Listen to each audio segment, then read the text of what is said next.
नमस्कार। पान की दुकान पर दिखने वाली एक मामूली सी चीज, खाने वाला चूना, कभी सोचा है कि ये कितना शक्तिशाली हो सकता है? एक पारंपरिक लेख में तो ये दावा किया गया है कि इसमें बीमारियों को ठीक करने की असाधारण शक्तियां छिपी हैं। वैसे ये खाने वाला चूना कैल्शियम का ही एक रूप होता है, जिसे कैल्शियम हाइड्रोक्साइड भी कहते हैं। तो चलिए आज इन्हीं दावों की गहराई में उतरते हैं। जी हाँ, एक दो नहीं, पूरे 70 तरह की बीमारियां। इस स्रोत की शुरुआत ही इसी हैरान कर देने वाले दावे से होती है। अब ये दावा बहुत बड़ा है, तो देखना तो बनता है कि इस लेख में और क्या-क्या बताया गया है। तो सबसे पहले बात करते हैं हड्डियों से जुड़ी समस्याओं की। लेख में ये बताया गया है कि चूना हड्डियों के लिए कितना फायदेमंद हो सकता है। शरीर के दर्द से लेकर टूटी हड्डियों तक को ठीक करने के दावे किए गए हैं। लेख के मुताबिक चूना सिर्फ कोई मामूली दर्द नहीं, बल्कि घुटने, कमर और कंधे के दर्द में भी राहत दे सकता है। और तो और स्पॉन्डिलाइटिस जैसी गंभीर बीमारी और रीढ़ की हड्डी से जुड़ी दूसरी समस्याओं के लिए भी इसे एक उपाय बताया गया है। और इससे भी एक कदम आगे बढ़कर एक और बड़ा दावा है टूटी हुई हड्डियों के बारे में।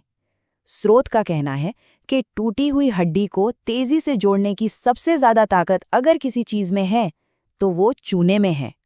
और तरीका? बस सुबह खाली पेट गेहूं के दाने के बराबर चूना लेना। घुटनों की बहुत ही गंभीर समस्या, मतलब जब लगे कि अब तो घुटना बदलवाना ही पड़ेगा, उसके लिए भी एक खास उपाय बताया गया है। लेख के अनुसार हरसिंगार नाम के पौधे के पत्तों का काढ़ा चूने के साथ पीने से घुटने फिर से काम करने लगते हैं और उन्हें बदलवाने की जरूरत नहीं पड़ती।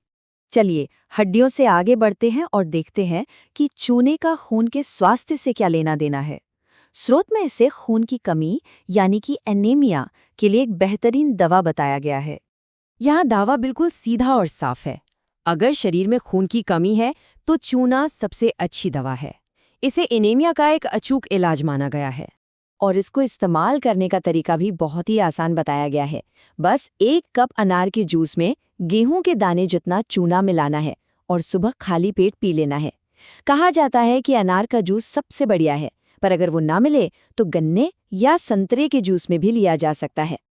अब कुछ और खास स्थितियों पर नजर डालते हैं, जिनके लिए इस लेख में चूने के इस्तेमाल का जिक्र किया गया है। चूने के फायदे यहीं खत्म नहीं होते। लेख के मुताबिक पीलिया यानी जॉन्डिस में इसे गन्ने के रस के साथ लेने से बहुत जल्दी फायदा होता है। गर्भावस्था के दौरान ये कैल्शियम की जरूरतें पूरी करता है और अगर मुंह में छाले हो जाएं तो बस इसके पानी से कुल्ला करना ही काफी है। एक बड़ी ही दिलचस्प बात, इस लेख में चूने को सही तरीके से खाने के लिए पान का उदाहरण दिया गया है। और तो और ये भी बताया है कि असल में पान खाने का सही तरीका क्या है। यहाँ एक बहुत ही जरूरी बात बताई गई है।